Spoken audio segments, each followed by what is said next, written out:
The first thing I noticed about Lorenzo Vitelli was not his face. It was what happened to everyone else's. The ballroom at St. Aurelia's had been loud a second earlier, glasses chiming, silverware striking china, men in dark suits speaking low Italian across white tablecloths while donors pretended not to notice which hands wore signet rings and which wrists carried scars. Then the side doors opened and the room dropped into a silence so complete I heard the heels of the serving girl behind me hesitate on the parquet. Nobody announced him. They didn't need to. Power does not always arrive like noise. Sometimes it arrives like everyone else, remembering exactly where to place their eyes. I was there because Lucia from the catering company had slipped on ice that morning and split her chin, and because I needed the extra cash badly enough to say yes to 12 hours in rented heels and a black uniform dress that pinched under the arms. The event was for the Matteo Vitelli Children's Scholarship, which sounded respectable and smelled like old church money, white wine, and a family trying to polish blood into philanthropy. I carried a tray of champagne flutes past the head table and kept my eyes down. That was my best skill around rich men and angry men. Today, I suspected there was overlap. Earlier, while we were setting silver, I had passed a framed black and white portrait in the foyer beneath the scholarship banner. A younger man, broad-shouldered, dark-haired, beautiful in the careless way dead men often became in photographs. The plaque beneath it had read, Matteo Vitelli, so when I turned at the crack of glass near the dais and saw a dark-haired man already kneeling beside a crying flower girl with the same mouth and the same eyes, my mind did the wrong thing very quickly. The girl had stepped on a broken flute stem. Blood streaked one tiny white shoe. Two women gasped. A priest reached uselessly for his napkin. Nobody moved close enough to help. I did. I dropped the tray onto the nearest table. Champagne tipped and ran gold over linen. Then I was on my knees in black polyester, pulling my apron free and pressing the folded cloth to the girl's foot before she could see how much it bled and frighten herself worse. Hey, I said softly. Don't look yet. She was 6, maybe 7, all tulle and curls and absolute panic. The man kneeling opposite me took her hand, not awkwardly, not like a donor trying to perform decency. He held it the way someone does when they mean for pain to stop mattering first. The girl's sob hitched. Without thinking, eyes on her and not on him, I said, "Good, Matteo, keep her looking at you." Everything stopped. The priest stopped breathing. One of the waiters near the wall nearly dropped a tray. Across the room, conversation died so hard it felt dragged out by the roots. The child cried harder. Blood warmed through my apron cloth. Only then did I look up properly. Not Matteo. Older. Harder. Scar at the chin. The photograph didn't have. A black suit cut too perfectly to soften anything. Eyes not warm brown but something darker, ringed in amber if the light caught them and cruel if it didn't. He did not look offended. He looked interested. My stomach dropped somewhere near my shoes. "I'm sorry," I started. He leaned in before I could finish. Close enough that I caught cedar, cold air, and the scent of a man who had been outside in the dark before he came in to pretend at charity. "Say it again," he said quietly. So quietly I had to lean toward danger to hear it and see what happens, Bambi. The nickname should have embarrassed me. Instead, it made heat rush under my skin in one shocked wave. The flower girl whimpered and tried to pull her foot away. I tightened the apron cloth and spoke to her, not him. No, stay with me." Then, because she was looking at his face for steadiness, and because a frightened child mattered more than my self-preservation for one stupid, honest second, I said the wrong name again. "Matteo, don't let her look down." The room seemed to tilt. He went very still. More dangerous than anger. Anger at least belonged to the living. Stillness like his belonged to men who had already made peace with what they could do. But he did not move his hand from the child's. He held her there while I checked the cut. Not deep. Dramatic. Glass always was. I asked for clean linen without taking my eyes off the blood. Nobody answered. A second later, a folded white handkerchief appeared in my line of sight. His. I took it, pressed it to the girl's foot. "Thank you," I murmured automatically. "For the child," he said. "Not me." The correction landed oddly. as if I had thanked the wrong person twice. A woman in a slate blue gown hurried over then, all pearls in panic, claiming the girl as her daughter. The moment cracked. Staff moved again. Noise restarted around us in cautious increments. I stood too fast and nearly slipped on the spilled champagne. A strong hand caught my elbow. Not rough. Impossible to ignore. "Name," he said. "Aria Bellini. Who sent you?" "St. Thomas Kettering." His thumb rested once at the inside of my elbow where the sleeve ended, then let go. That brief touch was worse than if he had held on. I was suddenly aware of my own pulse in places I usually forgot to have one. The priest bent to collect the broken glass. Two men at the head table looked away too quickly. Somewhere behind me, the floor manager whispered a prayer. I don't think God appreciated. Lorenzo Vitelli straightened to his full height and, from down there in the aftermath of blood and crystal, he seemed even more impossibly composed. No smile.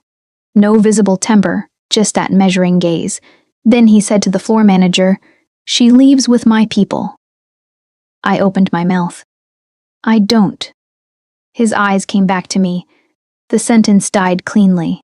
Not because I was weak, because I had spent my whole life learning which men could be negotiated with and which men had already made the decision before you entered it. "I need to finish my shift," I said instead. "You're finished." I should have argued. Instead, I said the first small, stupid thing my shaken brain offered. "My mother will worry." His gaze flicked once to the blood on my hands, once to the dead-still room pretending not to listen. "She'll be called." That was when I understood this wasn't about embarrassment. Not fully. In his world, a woman who casually knew the dead brother's name in a room full of men who did not say it aloud had just become either a liability or a question. Maybe both. 2 black cars waited under the church awning after the gala. Rain had started while the speeches droned on. Fine, cold, needling rain that slicked the stone steps and silvered the streetlights. Rafe Greco. Though I didn't know his name yet, opened the rear door for me, with the flat expression of a man following orders he did not enjoy. I looked back once at the church hall glowing behind us, then at Lorenzo already inside the car, one hand resting on his knee, the same hand that had held a child steady while threatening me for the wrong name. I got in. The lock engaged with a quiet click. The Vitelli estate sat north of the city behind iron gates and winter trees stripped bare enough to look accusatory. On the drive up, I learned 3 things. First, Lorenzo did not fill silence just because it existed. Second, the man beside the driver, Rafe, I would later learn watched the rearview mirror more than the road. Third, my borrowed confidence lasted exactly 12 minutes under pressure and then fell to pieces like cheap lace. The car smelled of leather, clean tobacco never smoked inside it, and Lorenzo's cologne underneath the colder scent of rain drying on wool. He made one call on the way. Quiet Italian, my mother's number, which I had not given him. A pause, his expression unchanged. Then, "She is safe. She'll be back when I allow it." I turned my head so sharply my neck protested.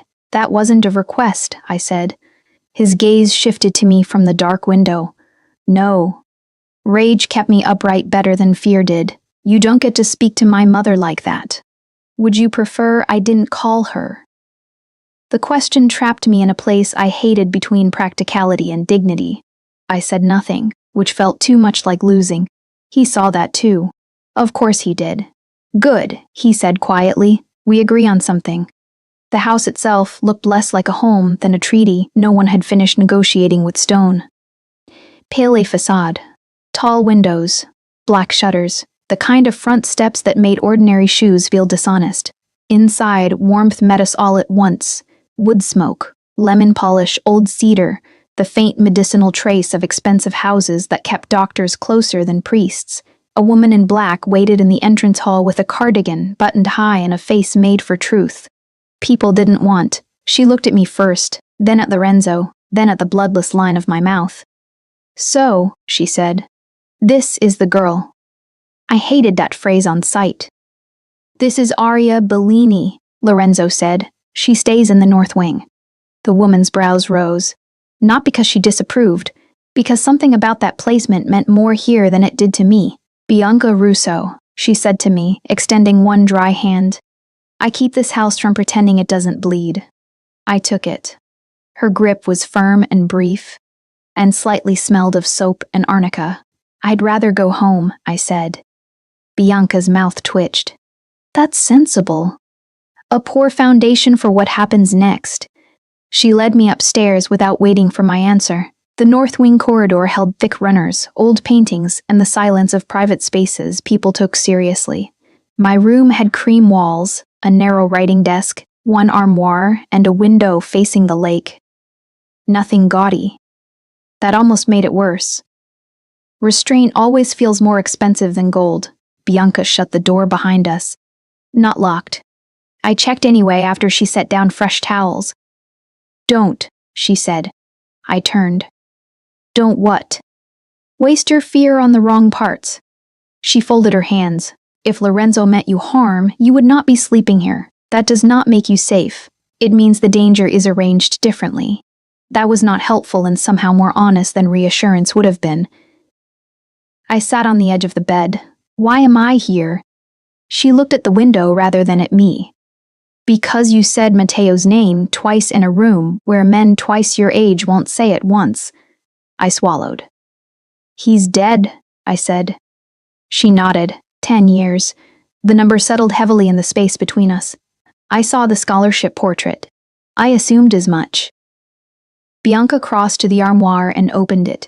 Fresh night clothes, cream and soft and not mine, hung from one hook. Lorenzo's brother died at a church festival. Men still lower their voices near stained glass because of it. I pressed my palms against my knees. Then why didn't he throw me out in the parking lot?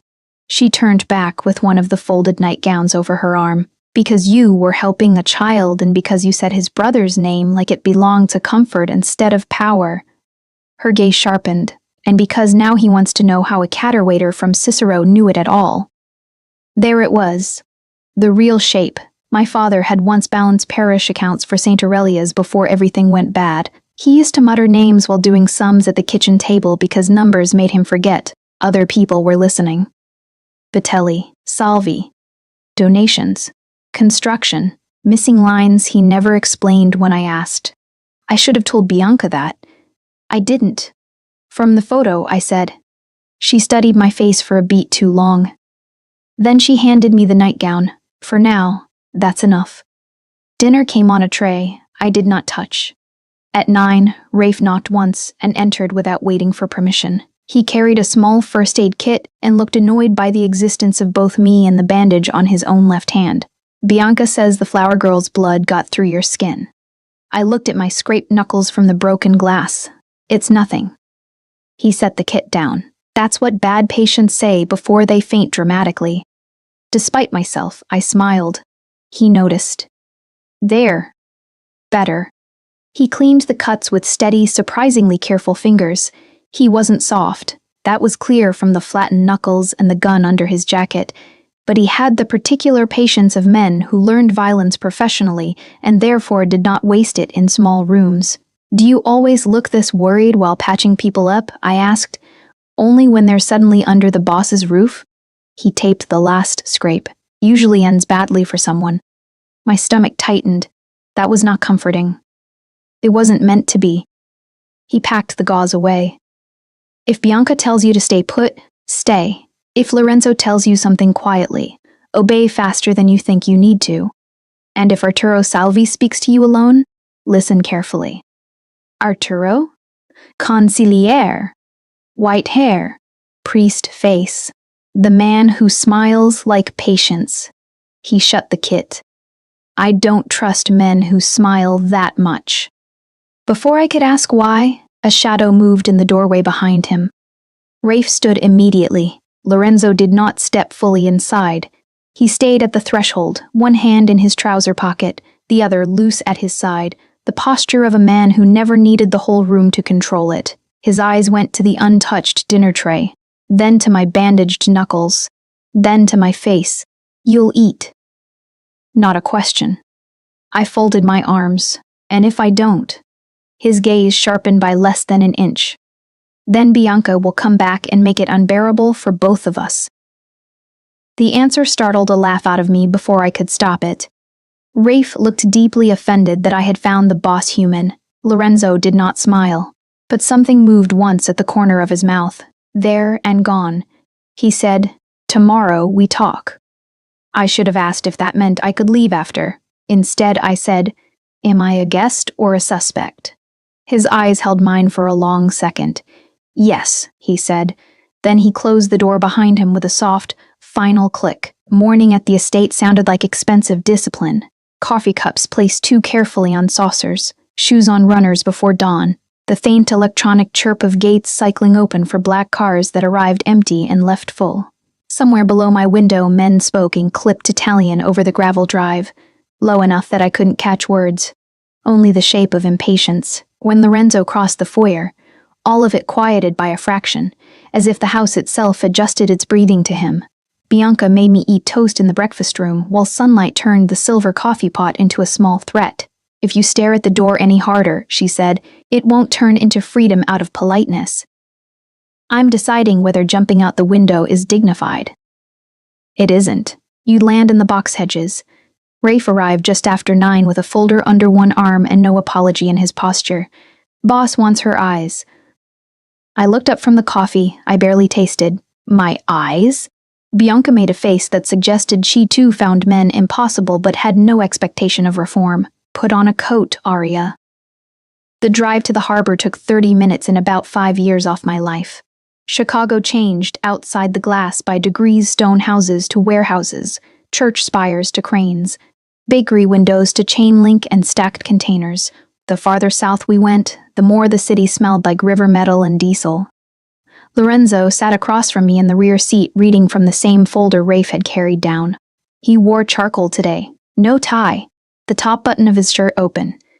That tiny imperfection made him look more dangerous, not less. He did not explain why I was there until we passed through the security gate of a riverfront yard with Vite Li Logistics painted across a corrugated warehouse in white letters, big enough to be seen from an indictment. "Lip read for me," he said. I stared. Rafe glanced at me in the mirror. "Told him about your mother's church choir videos," he said. I'd forgotten telling Bianca, late last night when sleep refused me, that I learned to read mouths young because my mother's hearing disappeared by degree after meningitis, and she hated missing jokes more than sermons. "You used me," I said to Rafe. He shrugged. "Efficiently." The harbor office sat above the loading floor with reinforced windows and a view of containers stacked like rusted cathedrals. Men moved below in dark jackets, forklifts whining through drifting cold. The room smelled of paper, lake wind, and coffee gone stale 2 hours earlier. 3 men waited inside. One I recognized from the gala, another I recognized from nowhere and distrusted immediately. The third was older, silver-haired, grave, with the calm face of a priest who had heard worse things than confession. Arturo Salivi. He looked exactly like Rafe's warning. "Aria Bellini," he said kindly, which made me like him less. A strange guest for this office. Lorenzo took position by the window, not in the middle of the room, not at the head of the table. He didn't need center stage, he only needed everyone else to know where he was. "We're discussing a root discrepancy," he said. "You'll tell me if anyone says something that doesn't match their mouth." That should have been absurd. It wasn't. The man I didn't know, heavy jaw, ring like a brass knuckle, started explaining a missed shipment through the Milwaukee corridor. I watched his mouth because not watching Lorenzo felt safer and because I had been reading danger off people's faces since I was 12. "Customs delay," the man said, but his lips shaped Southgate before customs. I looked at Lorenzo. He saw it immediately. "Well," he said softly, "which is it?" The man blinked. "Too long." Arturo turned his head slightly. Rafe shifted 1 inch off the doorframe and became dangerous all at once. The man corrected himself. "Southgate issue." Lorenzo said nothing. Silence held like a wire pulled tight. Then he asked another question, quieter. The man answered faster. This time I saw the lie before he finished it. "Tonight, not yesterday." I stepped forward before caution could catch me. He's changing the day. Every eye in the room landed on me. The man's face altered. He went for the inside of his jacket. Rafe had him against the desk before I finished inhaling. The office erupted in motion. "Papers," shouted Italian. a gun skidding under a radiator. Lorenzo didn't shout once. He only moved the way water finds the lowest point and drowns you there. By the time the man was zip-tied to a chair, my hands had started to shake. Arturo watched me with that same priest's calm. Useful, he murmured. I hated the approval in it. Below us, the yard had gone still.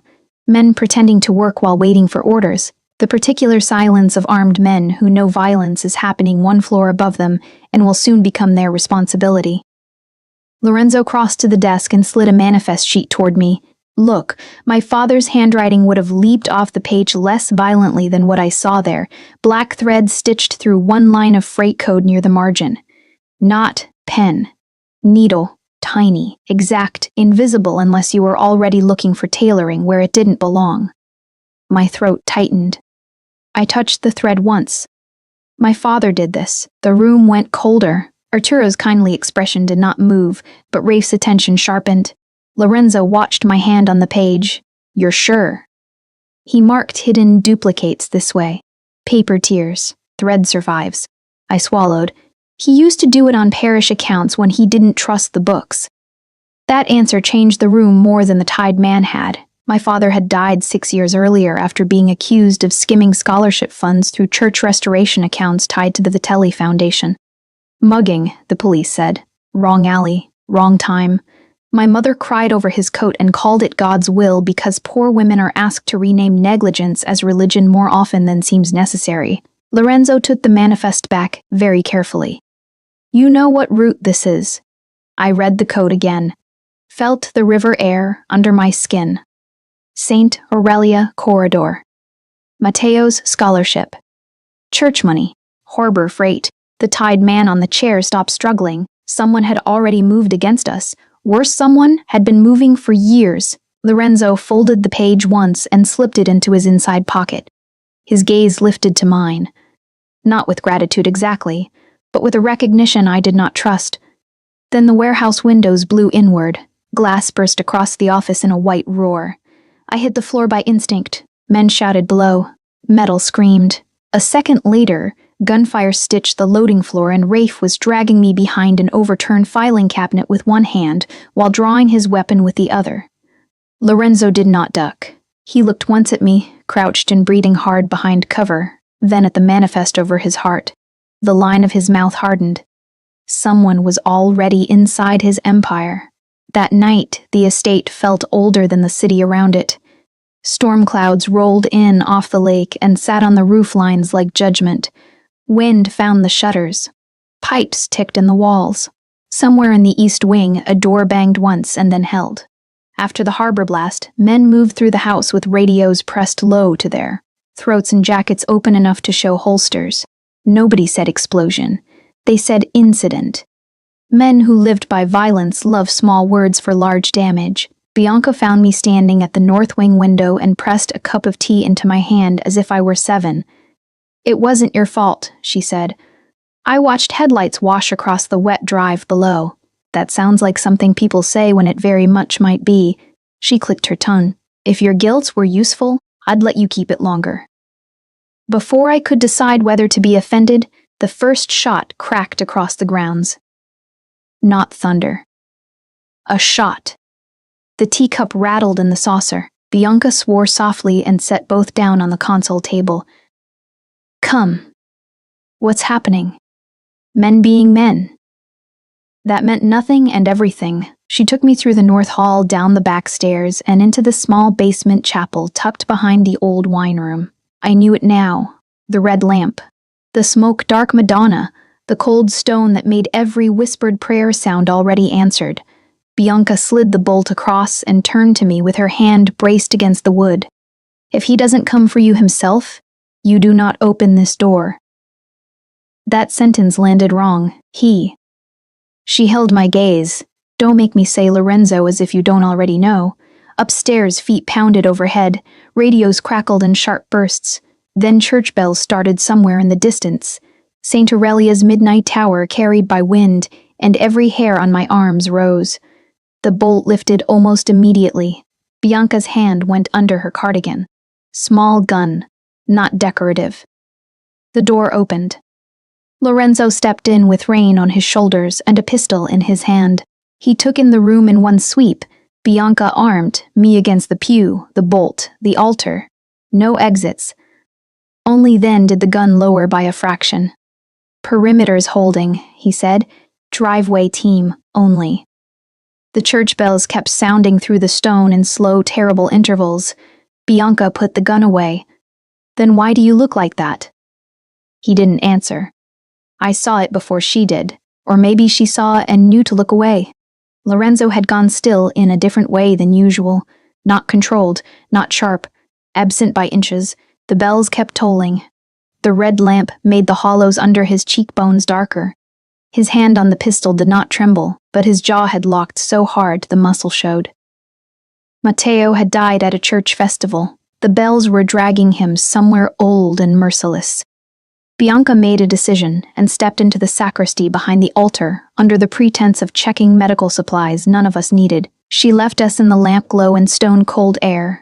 I should have stayed where I was. Instead, I crossed the few feet between us before I could talk myself out of it. Lorenzo. His gaze dropped to me slowly as if I had spoken from farther away than the chapel allowed. Another bell. His breath caught. Tiny. Still real. Without thinking, I reached up and smoothed 2 rain-wet strands of hair back from his forehead. The gesture was ridiculous in that room. Intimate in a way I had no right to make it. My father used to freeze with grief when the creditors came, and my mother would do this touch first. Words later, as if returning him to his own face mattered more than whatever was at the door. Lorenzo went completely still, not angry, startled in the most dangerous possible direction. The chapel seemed to shrink around us. His eyes dropped once to my mouth and came back up harder. My hand should have fallen away then. It didn't. I could feel the damp coolness of his skin under my fingers, the heat beneath that. The human reality of a man everyone else turned into reputation because reality was worse. They used the church bells before, he said finally. His voice had gone low and rough, scraped thin at the edges. That night? I did not ask which night. I touched the scar at his jaw very lightly with one fingertip. Matteo. He shut his eyes once. When they opened again, they were darker than before. I was told to keep him in the square. My father wanted to see who moved first when the shot started. The word sounded like something long buried and pulled free by the wrong weather. I obeyed. Outside, more gunfire snapped across the grounds, distant now. Inside, I forgot to breathe. Lorenzo's hand came up then, not to remove mine but to catch my wrist. His fingers closed around it, warm and very careful, and not careful enough to hide what that care cost him. He lowered my hand from his forehead slowly. He didn't let go when it reached the height of his chest. My palm rested against the wet fabric of his shirt. The first violent thing I noticed was not his heartbeat. It was the temperature of his stoneness. The way holding himself together felt like heat, trying not to become flame. I shouldn't be here, I whispered. He looked at my hand against him. No, that was not disagreement. It was worse. Another bell rolled through the stone. His thumb moved once at the inside of my wrist as if to count my pulse, or calm it, or prove it existed outside his head. Bianca reappeared just then with bandages. No one had requested, and a face that said she had once been young and would not discuss it. Driveway clear, she said. The moment broke because it had to. Lorenzo released me first, took a step back, and the chapel regained its proper dimensions.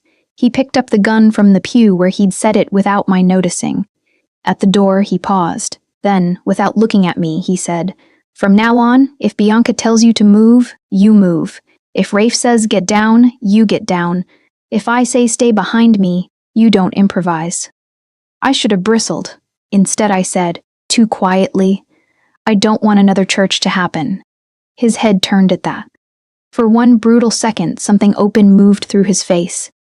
Then it was gone. Neither do I. He left us there in the chapel with the bells still fading through the walls and the imprint of his hand warm around my wrist long after the bolt slid shut.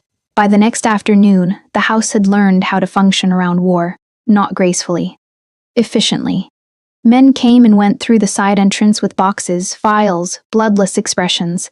Bianca turned the morning room into a triage station after one driver came back with a split scalp and another with 2 broken fingers wrapped in kitchen towels. Rafe disappeared for 6 hours and returned with a bruise blooming under his eye and a florist's receipt tucked into his jacket pocket, like proof he had once been raised by humans. I found the prayer book while looking for a handkerchief I had no right to borrow. Bianca had sent me to Lorenzo's study with fresh tea, because apparently being kept under watch now included errands. The study smelled of leather, smoke, and the cold mineral trace of rain drying at the window panes. Walnut shelves climbed to the ceiling. A fire burned low in the grate. On the desk lay ledgers, a silver letter opener, and a folded black jacket thrown over the chair back, careless by Lorenzo's standards. In the inside pocket of that jacket was a small leather-bound prayer book with my father's initials pressed into the cover. My hand stopped. For a second, I only stared. Then I looked toward the door. Empty corridor. The house muttering softly to itself around me. I took the book out. It opened naturally to the middle as if used there often. Not prayers, figures. Black thread stitched through the page margins in the code I knew from childhood. My father used thread when ink could be scrubbed. Root numbers. Dates. The initials SB, along 3 different church transfers and 1 hospital donation line, Stefano Valente. I had heard the name whispered in the kitchens with the same mouth-shaped men used for storms. Lorenzo's cousin, once heir apparent before Lorenzo took the chair. Smarter than his temper looked. More reckless than his suits implied. The floor under me seemed to shift. My father had known. Worse, he had hidden it inside Lorenzo's jacket, which meant he had either trusted a future version of this house to find it, or never gotten the chance to place it properly anywhere else. I should have taken the book to Lorenzo immediately. Instead, fear made me stupid. Not fear of him. Fear of being wrong in a way that got people killed. My father died because papers turned up in the wrong hands at the wrong time. I stood in Lorenzo's study with my pulse hammering and decided I would verify the code first. That was the mistake. I slipped the prayer book into the deep pocket of my skirt, just as the study door opened. Lorenzo stepped inside with Arturo Salvi at his shoulder. I went cold so fast my teeth almost hurt. Arturo's priest face took in the tea tray, the open jacket, the inch I had stepped away from the desk too late. "Miss Bellini," he said kindly. Lorenzo looked from Arturo to me to the jacket. His face did not change. Somehow that was worse. "Leave the tea," he said. Arturo lingered half a second too long before withdrawing, closing the door behind him with a soft click. That sounded very much like a lock, even though it wasn't. Lorenzo waited. I set the tray down. Tea trembled in the cups. "What did you take?" The directness of it stole my prepared lie. "Nothing." His gaze held mine for 1 beat, 2. "You're not good at that," he said. Heat climbed my throat. Maybe I resent being interrogated in every room. Maybe don't steal from my study. I didn't. I stopped. Because technically, I had. He saw the stop. Saw everything, probably. The hem of my skirt still unsettled by the book, my breathing too fast. The fact that my eyes kept darting toward the pocket like they belonged to someone much guiltier than me. Lorenzo came around the desk slowly. That was the thing about him. He never lunged. Never wasted movement. He made stillness and patience do the frightening part first. When he stopped in front of me, there was enough space to step back if I chose. I didn't. Aria. My name in his mouth had become its own kind of pressure. I swallowed. "It's my father's." His eyes sharpened. I took the prayer book out and held it between us. "I found it in your jacket. I wasn't trying to steal it. The truth came uglier than I wanted. I just needed to know whether what he left behind was real before I put more blood under it. Something altered in his face then. Not anger, something far more complicated and therefore worse for both of us. He took the book from me carefully. Opened it. Read the black thread code. "SV," he said. I nodded. "Stefano." "Yes." Silence moved through the study like a blade being drawn. He flipped farther. Stopped on a page I had missed in my panic. The ink there had bled faintly with age, but the thread still held. My father's last complete note. Trust no man who prays aloud. I felt the blood leave my face. Arturo. Lorenzo read it too. Closed the book once. Very gently. Too gently. That, he said, could describe half this city. But not half this house. His eyes came back to mine. There it was. The vulnerability that lived only in his restraint. The fact that betrayal would cost him not in surprise but in recognition. I heard myself ask, did you trust him? He gave a short exhale through his nose that wasn't quite a laugh, enough to make this expensive. I should have apologized then, for taking the book, for hesitating, for being one more person in his rooms with secrets. Instead, I said the thing that came first. My father worked church accounts because your people paid them to look clean. He tried to stop it. They killed him for it. Lorenzo did not defend his family, did not do the rich man's trick of saying it was all more complicated than grief allowed. He only said, I know. The two words dropped straight through me. What? He wasn't a thief. His hand tightened once around the prayer book. I found enough to know that much after I took over, not enough to prove who made him one on paper. His gaze lowered briefly. I didn't know he left you the code. I stared at him. The room narrowed to the fire in the book and the impossible fact that he had looked back at my father's death at all. He crossed the last inch of space then, and touched the tear I hadn't noticed on my cheek with the edge of his thumb. Just once, not wiping it away, acknowledging it. The gesture undid me more than comfort would have. I went very still. So did he. The fire cracked in the grate. Rain slid down the window. Somewhere beyond the study door, men passed in the corridor and lowered their voices automatically near it. Then a radio burst to life on Lorenzo's belt. Boss. Arturo just left the west gate without escort. The moment broke cleanly. Lorenzo took his hand from my face, picked up the gun from the desk drawer with the same motion. The warmth did not leave him, it hardened. At the door he looked back once. You should have brought this to me. Shame hit exactly where it should have. I know. His jaw set.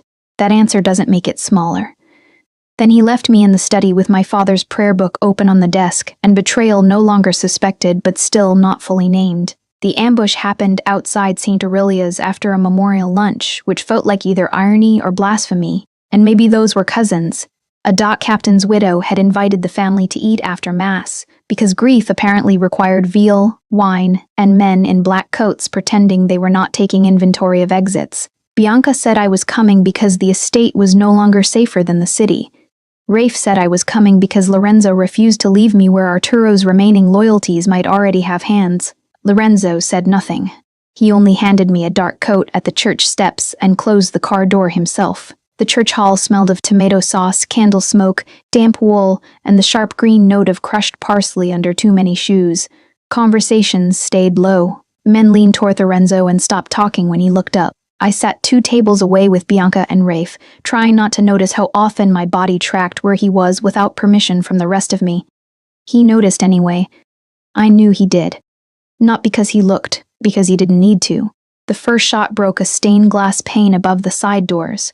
Everything after that happened at the speed of catastrophe. People ducked, chairs went over. A woman screamed in the kitchen. Rafe hauled Bianca behind an overturned table and grabbed my wrist at the same time, shoving me down before the second shot tore through where my shoulder had been. Lorenzo was already moving, not toward cover, but toward the line of fire. One hand inside his jacket, the other knocking a gunman's wrist high so the third bullet shattered a saint's face in the window instead of someone's throat. He was not loud. That was what terrified me. He moved with the kind of precise violence that made everyone else's panic look amateur. One man down. Pivot. Another disarmed with a crack of bone and the flat, efficient strike of Lorenzo's elbow. A third coming through the side aisle, shotgun raised. Lorenzo shot him twice before the barrel cleared the pew. The room smelled like wax, blood, and cordite all at once. I saw the fourth shooter before he saw me. He was at the rear service entrance where parish volunteers had stacked folding chairs. He lifted the gun toward Bianca, who had twisted badly going down and could not move fast enough. I didn't think. There was a brass candlestick on the fallen buffet. I grabbed it and threw with both hands. Not gracefully. Not well. but hard enough. It hit his shoulder and spoiled the shot. Rafe got him a breath later. Then the fifth man stepped from behind the confessional screen and drew a bead on my chest. Lorenzo crossed the room like impact. 1 second I was visible. The next his body was in front of mine, one arm driving me down behind the overturned parish table, while the other fired through the splintering air. The shooter fell backward into a rack of hymnals. I looked up at Lorenzo from the floor and saw the real man beneath the estate, and the quiet and the tailored patience. This was what made whole families lower their voices. No speeches, no rage, just a devastating efficiency that apologized for nothing and ended everything it touched. My heart slammed hard against my ribs for reasons terror alone could not explain. He turned, knelt, and caught my jaw lightly between blood-warm fingers. Where? The question was not soft. It was stripped. I'm fine. Where? I pointed with shaking fingers to the glass cut at my forehead, more stunned than hurt. He saw the blood and went absolutely still for one clean beat. Then he looked toward the dead man behind the confessional with such terrible blankness that I was suddenly grateful the man was already beyond any further version of death. Bianca touched my shoulder. Can you stand? I nodded. We were in the car within minutes, sirens starting too late behind us. The ride back to the estate passed in a silence broken only by race radio and Bianca pressing gauze to my forehead while pretending not to watch Lorenzo bleed through the side of his shirt. The grazed line along his ribs darkened the fabric steadily. He ignored it. At the house, Bianca vanished to secure the wing. Rafe went to the gates with orders. Lorenzo took me not to my room but to the small medical suite off the library and shut the door behind us. For the first time since the gunfire, there was no one else left to brace against. He stripped off his coat with one hand, then his bloodied shirt. The wound along his ribs was angry but not deep. Old scars crossed his torso in pale, hard lines. I looked away too late and therefore saw more than I was prepared to carry. Sit, he said. I took the antiseptic from the cabinet instead. No. His eyes lifted to mine. The room smelled of iodine, rain, and the colder trace of him beneath both. Outside, the house moved in muted crisis. Inside, everything narrowed to the white basin, the gauze. The fact that he was letting me this close to damage he did not show other people. My hands shook when I cleaned the blood away. He didn't flinch once. After a long silence, he said, not looking at me. It wasn't the name. I paused. What? The first night. His voice had gone lower, roughened by something that wasn't pain. It wasn't that you called me Matteo. I kept my eyes on the wound because looking at his face felt impossible suddenly. What was it then? He let out one breath through his nose. You said it again. I looked up. He was watching the wall over my shoulder like the truth required somewhere else to land first. You knew I was dangerous by then, he said. Everyone in that room had gone still. And the child was crying. You repeated the wrong name anyway because calming her mattered more to you than my temper. His jaw shifted once. No one in my world has ever done that. The bandage in my hand slipped. That, he said quietly, finally looking at me, was the moment. My throat closed. The knowledge moved through me too fast for naming. Heat, fear, a kind of grief for something I had not even admitted wanting yet. I wrapped the clean gauze around his ribs, tied it with fingers that no longer felt reliably mine. I should be more afraid of you than this, I whispered. His gaze stayed on my face. You are. I shook my head before I could stop myself. No, that's the problem. The room went still. He stepped closer, not enough to trap me, enough that I felt the temperature of him, the steadiness he wore like armor, the terrible care with which he kept his hands at his sides. I said the exposed thing because it was already too late not to. When you moved in front of me at the church, my voice shook. I hated that. I kept going anyway. I thought if you didn't turn back after, I'd never stop hearing that moment in my head. His face changed by almost nothing. That almost nothing ruined me. Aria. I couldn't answer. He touched my cheek first with the backs of his fingers, like he was checking whether I would pull away. I didn't. He leaned in and kissed me with a restraint so careful it hurt. Not hunger, Not conquest, just the unbearable softness of a man holding himself back and a woman who leaned into him before she understood she'd decided. That was my yes. His hand moved to the back of my neck. Mine caught in the front of his shirt because I had nowhere else to put the shaking. The kiss deepened only a little. Enough. More than enough. I felt every place he could have taken more and chose not to. When he rested his forehead against mine, both of us breathing too hard for a quiet room, the estate alarm started wailing from downstairs. Rafe pounded once on the medical suite door. Boss, East Gate breach. Multiple cars. Lorenzo straightened, hand falling from my neck with visible effort. The softness did not leave his face. It became something more would have to survive. Stay in the north wing, he said. Then he picked up his gun, looked at the blood on the floor, at my mouth, at the world waiting outside the door, and said, "It's here." War rearranged the house by morning, not the furniture. The meaning. The breakfast room became a map room. The library became triage. The north corridor became a line of armed men pretending at stillness while radios murmured under their jackets. Bianca moved from patient to patient, with her sleeves rolled and her mouth set. Rafe had 3 fresh stitches at his hairline, and a temper made sharper by lack of sleep. Lorenzo looked the same as ever at first glance, which by then I knew meant he was the farthest from fine. He found me in the greenhouse just after dawn. Rain had stopped. Everything outside the glass looked scrubbed and cold. The lemon trees gave off that bright, bitter scent that made grief feel cleaner than it was. He held a passport envelope. I knew before he spoke. "You're leaving tonight." My hands tightened on the pruning shears hard enough to hurt. No. Yes. For how long? Until Stefano is dead and Arturo is buried. The quiet of his answer made it feel already arranged. I set the shoes down carefully because otherwise I might have thrown them, and that would have been ridiculous right up until it became tragic. You don't get to decide that alone. He placed the envelope on the potting bench between us. I already did.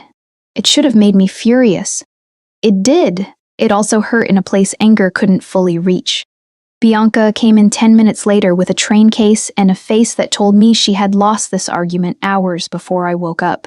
"Pack warm things," she said. "Milwaukee is crueler than Chicago about weather and quieter about it." "I'm not going." "Yes, you are. You don't even sound sorry." "Oh, I am. Just not in a way that changes logistics." Rafe drove us to Union Station after dusk. Bianca sat beside me in the rear seat with one gloved hand over mine, and her rosary looped around her wrist.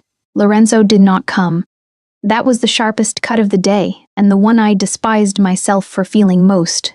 The city passed in wet light and exhaust haze.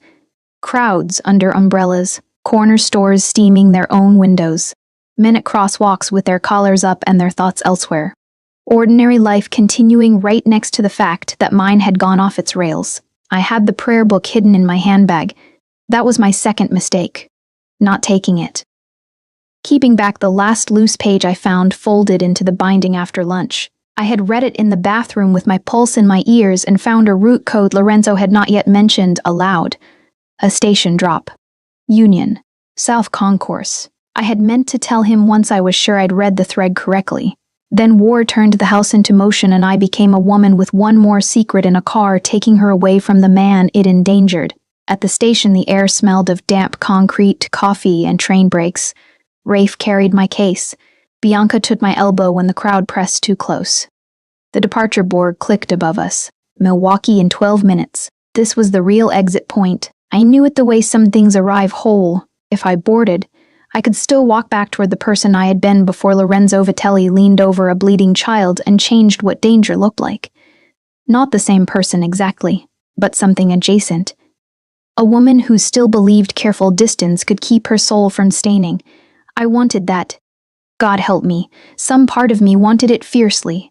Then I touched the prayer book in my bag and saw with sickening clarity what his world had already cost.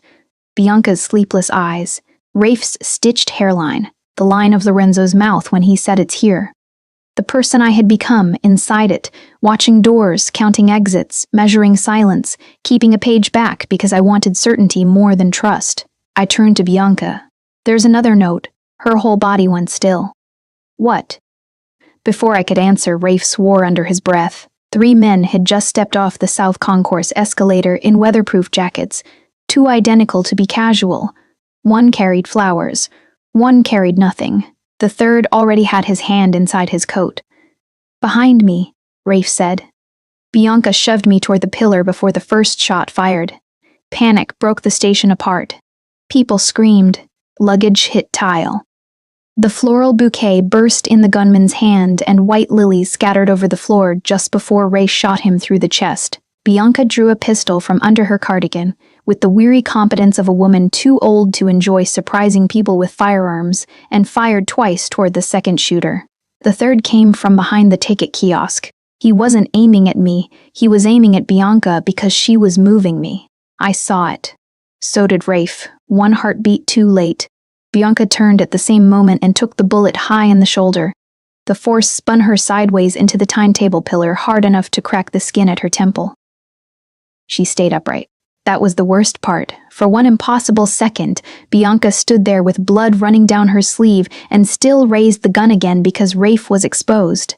Then a second bullet hit the timetable board above us, and glass came down in glittering rain.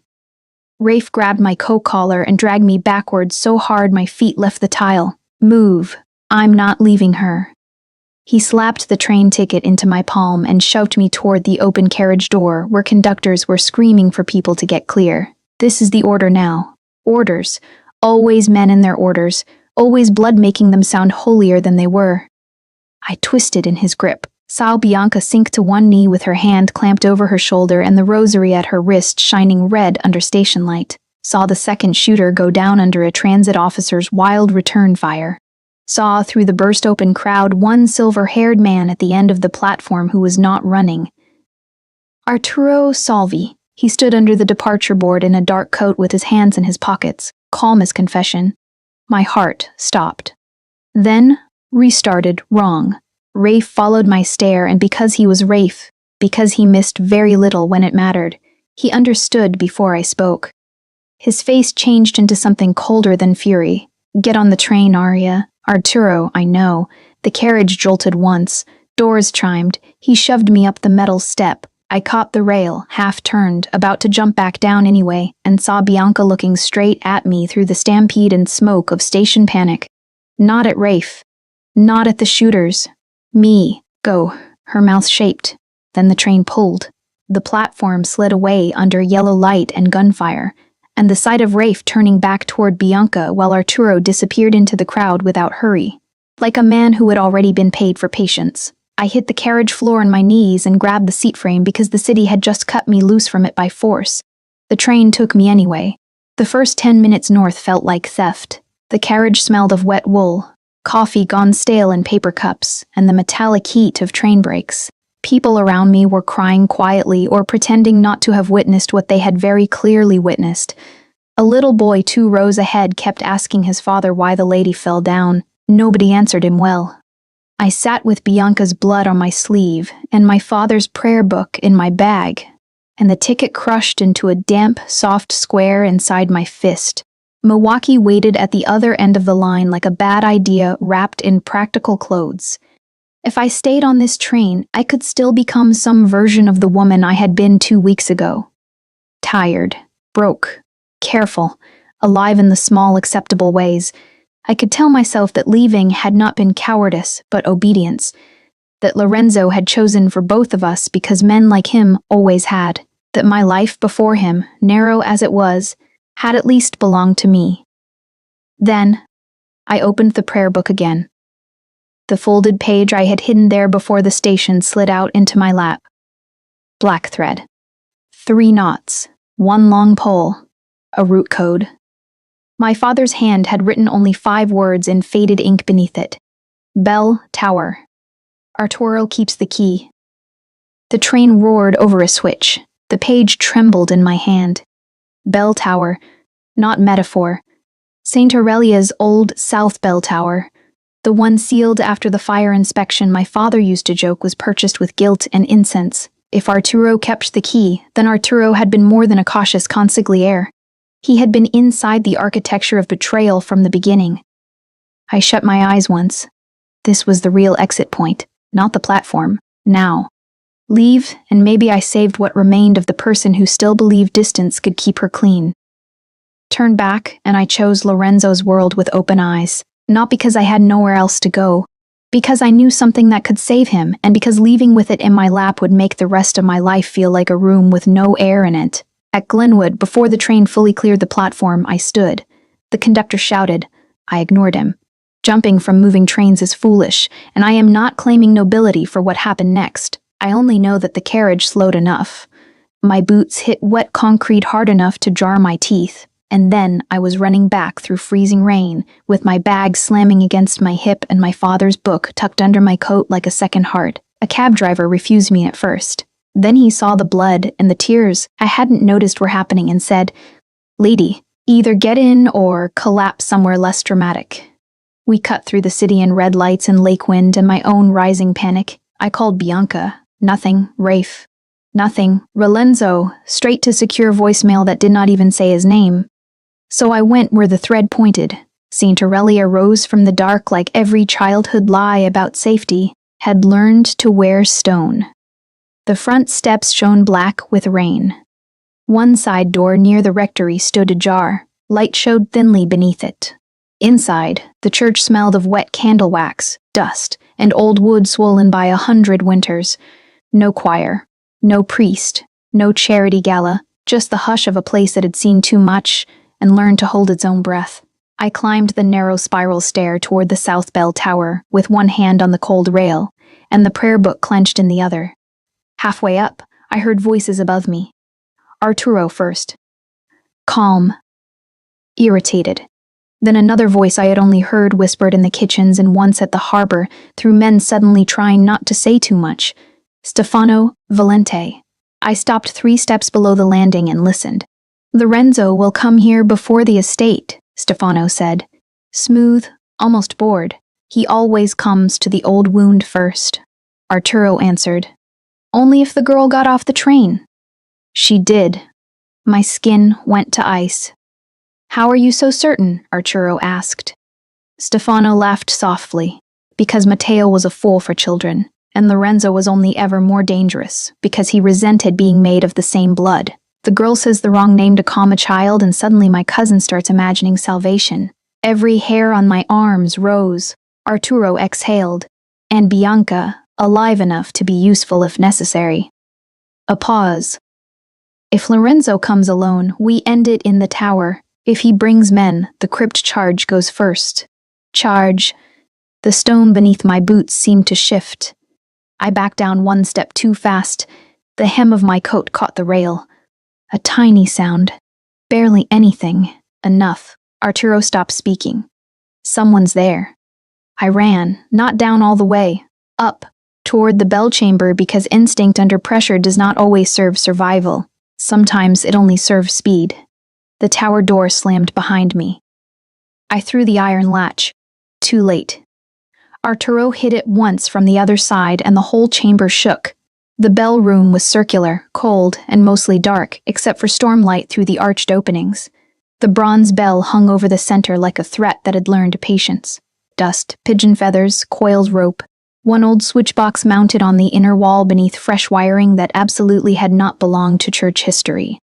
The crypt charge routed through the tower. Of course it was.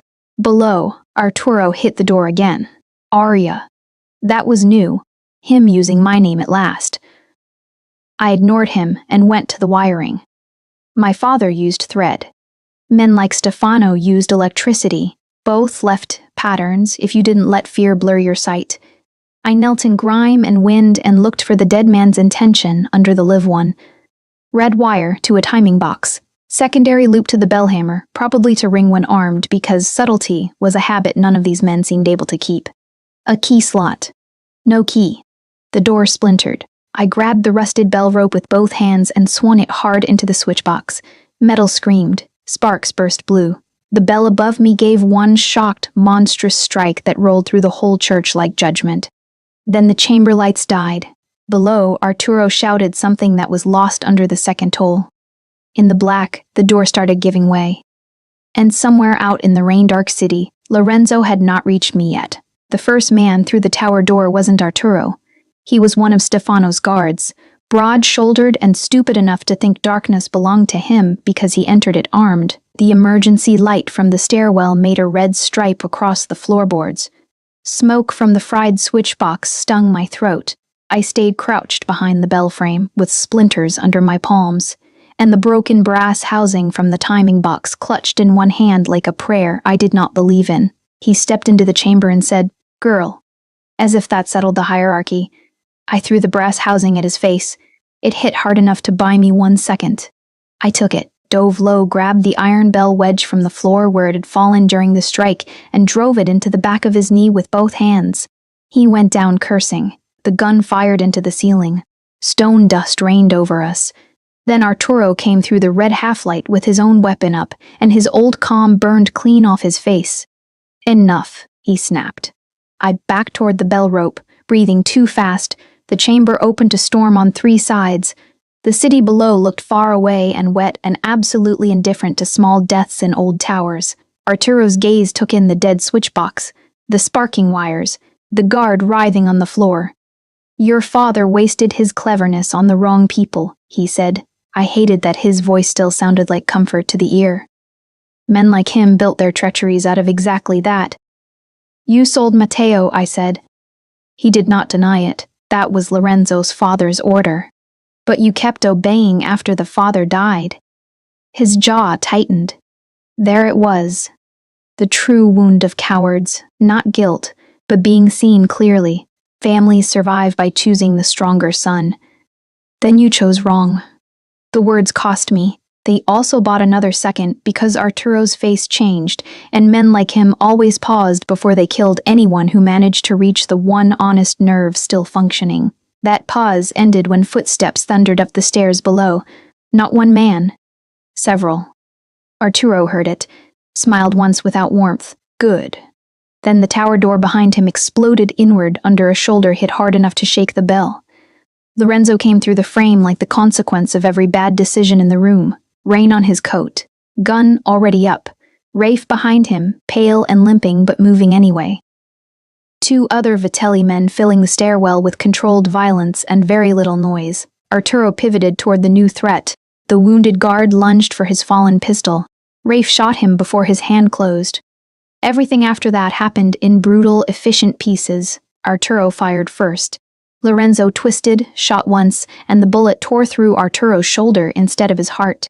Because the older man had already been moving toward the stair door, he wanted down. Wanted the crypt, the charge, the secondary trap. Of course he did. He had always been the sort to keep one more lever in reserve. "Rafe," Lorenzo barked. Rafe went after Arturo at once, boots hammering the steps, one hand at his side where blood had started fresh through his coat. Lorenzo turned to me. Not dramatic. Not soft. He crossed the chamber in 3 long strides, took my face in both hands, counted bruises, breath, terror, all of it, and then pulled me hard against him with a force that hurt and steadied at once. I made a sound I would deny under oath. He smelled like rain, gun oil, and the cold of being outside too long with the wrong thoughts. His hand covered the back of my head. Mine gripped his coat because I had needed something solid for too many hours. He drew back only enough to look at me. "Are you hurt?" "I don't know." That was the truth. His gaze dropped to the scraped skin at my hands, the dust in my hair, the black streak across my cheek from the switchbox, and his face went frighteningly blank for 1 second before effort returned. I grabbed the front of his coat. "The crypt. There's a charge." He didn't waste a breath on surprise. "Where?" "Under the south transept, Bell Circuit."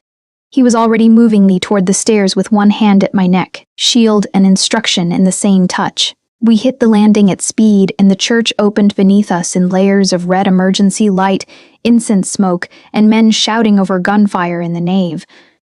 Rafe had Arturo pinned at the crypt steps. The old consigliere knelt with blood down one sleeve and hate all over his mouth. One hand hovered too near the key box, mounted by the iron gate below the choir screen. Rafe saw it.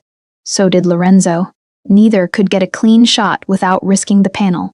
I did not think. I took the saint's brass candlestick from the landing table and hurled it.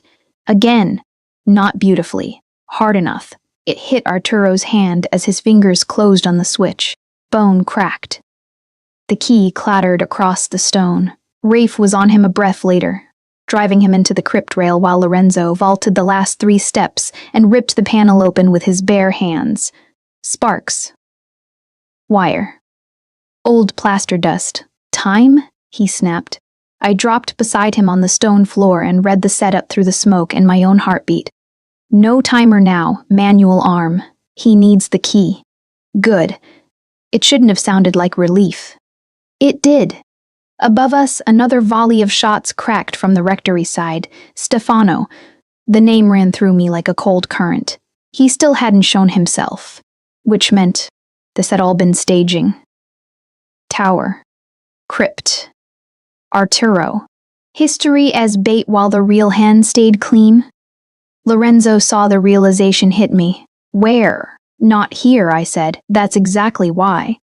Arturo laughed blood into the crypt rail. Still slower than Matteo. Lorenzo turned his head. The bell strike from the tower must have done something strange to the night, because for 1 second the whole church seemed to listen. Then Lorenzo walked to Arturo and took the older man by the jaw with one hand. No speech. No questions.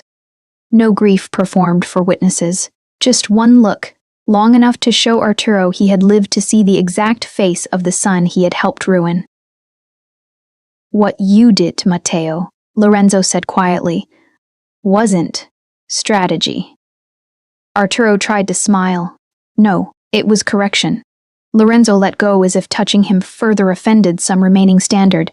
He didn't shoot him. That would have been too brief. Instead, he handed Arturo to Rafe and said, "Bind his hands. He walks into daylight for this." It was the greater punishment. Exposure. Trial. No myth of loyal sacrifice. Just the city seeing what he was. The church doors burst inward at that exact moment, and Stefano Valente finally appeared in the threshold framed by wet night and blue police light too distant to matter yet. He was beautiful in the hard way men become when cruelty has done most of the shaping. Black overcoat. Dark hair plastered back by rain. His smile arrived first and meant nothing good. He took in the crypt, Arturo captured, Lorenzo armed, me crouched beside the ruined panel. Then he looked straight at Lorenzo and said, "You always do choose the church before the empire." Lorenzo's body changed in a way only I would have noticed by then. Not rage, something quieter and worse. Recognition. Stefano was not only an enemy, he was the version of family power that believed tenderness was always a tactical failure, and every wound should be made useful. The mirror had finally stepped into the light. Outside, sirens grew louder. Inside, Lorenzo kept one hand at my back and watched his cousin smile across the nave like a man waiting to see whether blood or faith would win this last argument. One of us, I knew then, might not survive what came next. By dawn, St. Aurelia had become a battlefield pretending to be a church. Rain blew in through shattered side glass. Hymnals lay burst open in the aisles, pages sticking to blood-dark puddles on the stone. The incense from evening mass had turned bitter under smoke and cordite. Men crouched behind pew ends with guns drawn and their shoulders locked. A statue of the Virgin had lost 2 fingers to stray fire, and now looked as if even mercy had been taught to point. Stefano stood beneath the broken rose window as if the ruin had been arranged for his entrance. He hadn't come with many men. That was the frightening part. He knew the shape of Lorenzo's grief too well to waste bodies when memory itself could serve as terrain. Rafe hauled Arturo to the side transept and tied him to the iron gate with zip cuffs through both wrists. Blood ran from Arturo's shoulder and broken hand, and he still found enough breath to sneer like a man who thought history would flatter him. Bianca, I learned in one gasping exchange with Rafe, was alive.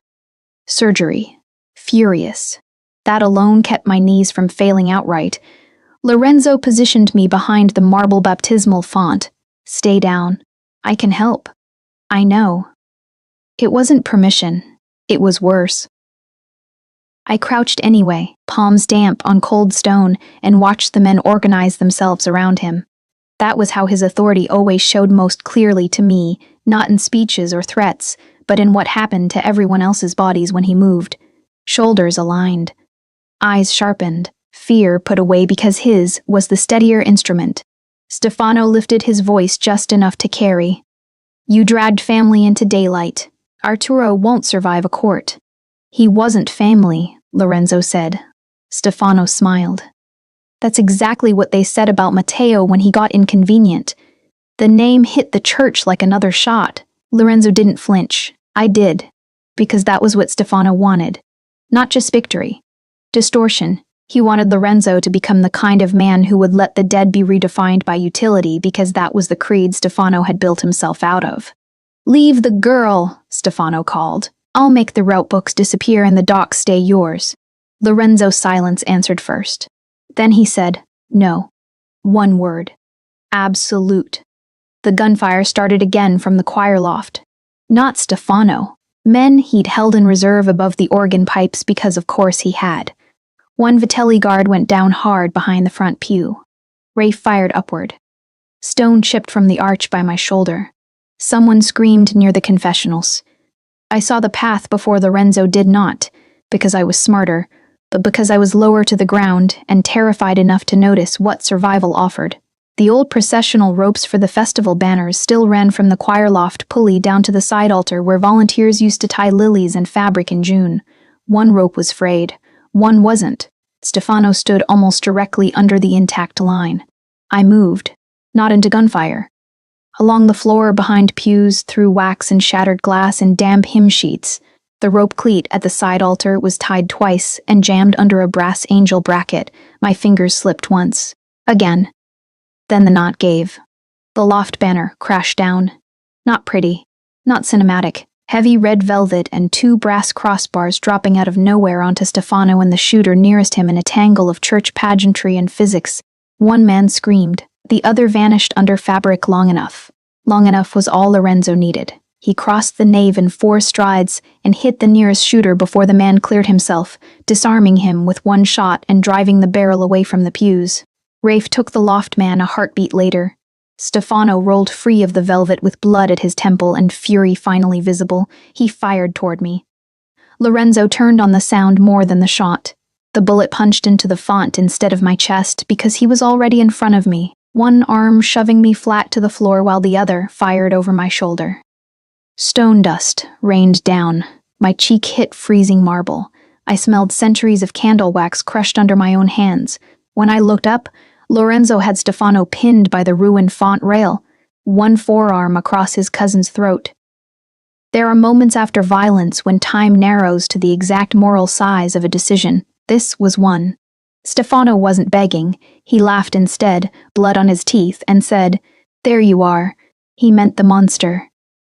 The cold man, the one who could make family into strategy and strategy into burial. The one Stefano had always believed lived in Lorenzo waiting for permission.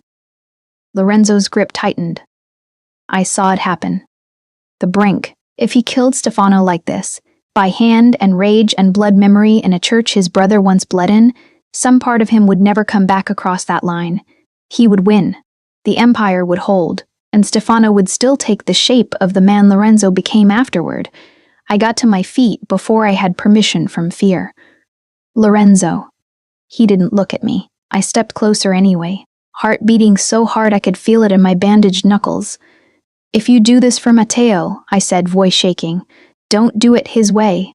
Stefano sneered. "Listen to her. Your little saint." Lorenzo's eyes flicked to mine then, just once. I saw everything in that look. The old church square, his father's order, Matteo in the open, the years since built on restraint, sharp enough to cut skin off everyone around him. The fact that I had seen him at his worst and was still stupid enough to be standing there. He let Stefano go, not mercifully, not gently. He stepped back and shot him through the knee instead, dropping him to the stone with a howl that echoed under the broken window. Then Lorenzo looked at Rafe. Bind him. Rafe, breathing hard and bleeding through one sleeve, grinned without humor. With pleasure. The police finally broke through the outer doors then, led by a captain too connected to ask foolish questions and smart enough not to narrate what he saw. Men started lowering guns, The church exhaled in broken bodies and smoke. Arturo sagged against the transept gate, watching Stefano dragged across the aisle toward daylight in zip cuffs and pain and disgrace. No martyrdom for either of them. No clean death. Just exposure, trial, rot. That cost Lorenzo something I could feel even if he would never say it plainly. The last illusion that family blood made betrayal more complicated than it was. Some men deserved a bullet. These men deserved to live long enough to be named properly. Bianca arrived 20 minutes later against every medical instruction on earth, pale from surgery and furious at being left out of the final scene. When she saw me alive and Lorenzo standing, she crossed herself and then slapped Rafe hard enough on the arm to make him wince like a child. The church bells began at 8 for morning mass because institutions are shameless about continuity. The first peal rolled through the broken glass and blood and smoke. Lorenzo looked up at them, then at Matteo's memorial plaque in the side aisle, cracked but still hanging. His face was not the same face I had seen at the gala. Not because he'd softened, because he'd broken in one place and refused to let the fracture choose his shape for him. He came to me, through pew splinters and candle smoke, and touched the red line. The bullet had cut across the marble beside my cheek, rather than through me. Then he said, very quietly, "It is over." The city pretended nothing had happened. That was its oldest talent. A week later, the papers ran 3 columns on corruption inquiries tied to church restoration funds and one photograph of Stefano Valente entering a courthouse in a dark coat with his knee brace hidden badly under tailored wool. Arturo Salvi's indictment came after that, and men who had kissed his ring for 20 years suddenly remembered moral language. St. Aurelia reopened with 2 boarded windows and fresh flowers at the side altar. The docks shifted routes. The house recalibrated. Violence settled into paperwork, which is not peace, but does let people sleep more than 3 hours at a time. Bianca came back to the North Wing in a sling and immediately resumed terrorizing everyone with a voice still sharp enough to cut through bandage morphine. Rafe pretended his limp wasn't there unless he was tired, and then only I saw it, because knowing people's hidden injuries had apparently become part of my life now. My mother cried when I finally saw her, and then demanded details in the practical sequence. Only hard women and the devout ever master. Are you hurt? A little. Did he protect you? Yes. Does he eat enough vegetables? I laughed so hard I almost choked. He's dangerous, isn't he? She said later. Quieter, fingers moving over my face the way she had when I was little and feverish. Her hearing had worsened enough over the years that she read my mouth badly now and my silences better. Yes. She nodded as if that completed a sum, and I looked through the rehab room window at rain silvering the parking lot. Thought of Lorenzo in the church, in the chapel, in the medical suite with blood on his ribs and the truth in his mouth like it cost him to move it. And I know what he is when no one is watching for goodness, I said. That's the part I trust. My mother closed her eyes briefly. That sounds expensive. It was. I stayed anyway. Not in the North Wing guest room. That door, sometime after the church, simply stopped being treated as if I might leave it. My sewing basket migrated to the smaller morning room. My coat hung by his in the downstairs cloakroom. Bianca stopped asking whether I wanted tea, and began asking whether I preferred the green blanket on the library chaise, because apparently intimacy in big houses arrives disguised as domestic preference. 2 months later, I found Lorenzo in the greenhouse after midnight. The air inside was damp and warm with citrus blossom. Rain tapped the panes so lightly it sounded like someone thinking twice. He stood by the potting bench in shirt sleeves with a ledger open and unread under one hand. The posture I had learned meant he was not hiding exactly, only being quiet where the house could not interrupt. I didn't speak right away. Moments where nothing happened had become important to us. Maybe because so much else had happened too quickly. He noticed me anyway. You're awake. So are you. That seems unavoidable. I smiled and came farther in. The brick floor still held day warmth under my slippers. A lemon blossom had fallen onto the bench near his hand. Small, white, absurdly delicate beside ledgers and guns and all the architecture of his life. I went by St. Aurelia today, I said. His gaze lifted, and they repaired the side window badly. Good, let it show. That answer made something in my chest loosen. I moved beside him and rested my hands on the bench edge, not touching his, near enough to know I could if I wanted. The heat between us had changed since the church. Less precarious now, no less powerful, just earned differently. He looked at the blossom, not me, when he said, "You can still leave." I let out one incredulous breath. We're still doing this. Yes. Why? Because if you stay in this house without choosing it every time the question changes shape, I become something I won't forgive in myself. I went very still. There are declarations men like Lorenzo can make without ever sounding like they intend romance. This was one, not "I love you." Something harder. "I will not make a cage out of my need and ask you to call it shelter." I said, "I had a train ticket in my hand." He nodded once. "I know." I got on. His jaw shifted. "I know." I got back off. At that, he looked at me fully. The greenhouse seemed to narrow around the line of his shoulders, and the dark patience in his face. "I didn't get off because I'm brave," I said, "or because I had nowhere else." My voice shook, and I hated it. I kept going. I got off because I realized if I let fear choose my life one more time, I would go on being the exact version of myself every bad man had always counted on. The silence after that was not empty. He reached into his trouser pocket and set a small black velvet box on the bench between us. I stared. "It isn't a reward," he said. "That is an alarming opener." One corner of his mouth moved, barely. It ruined me more than a smile would have. He opened the box. Inside lay a plain gold ring with a line of black enamel worked into the inside band like a stitch, hidden unless you turned it over and looked. My father would have loved that detail and complained about the craftsman's patience. Lorenzo touched the ring once with his thumb. My mother had Matteo's signet melted down after he died. I kept the gold longer than made sense. This is what's left of it now. My eyes burned. "It isn't absolution," he said, "and it isn't a storybook promise that I become safer than I am." His gaze held mine, steady enough to stand in. "It means my people stop wondering where you belong. It means I stop pretending you're passing through." I could not speak for a second. Rain whispered on the greenhouse glass. Somewhere in the house, Bianca coughed and Rafe swore softly in answer because apparently concern in this family still arrived wearing irritation. When I found my voice, it came out almost normal, which felt like a miracle. "You make proposals sound like revised security protocol. That's because you've ruined me for clean threats." I laughed then. It escaped before I could stop it. His gaze dropped to my mouth at the sound and stayed there just long enough to turn my heartbeat unreliable. "Yes," I said. "Just that." He took the ring out and slid it onto my finger with hands that had broken men, carried me, bandaged me, and once held a child steady while threatening to undo me for the wrong name. It fit as if it had been waiting. Afterward, neither of us moved. Then he reached up and touched my cheek once, the backs of his fingers barely there. Not possession. Proof.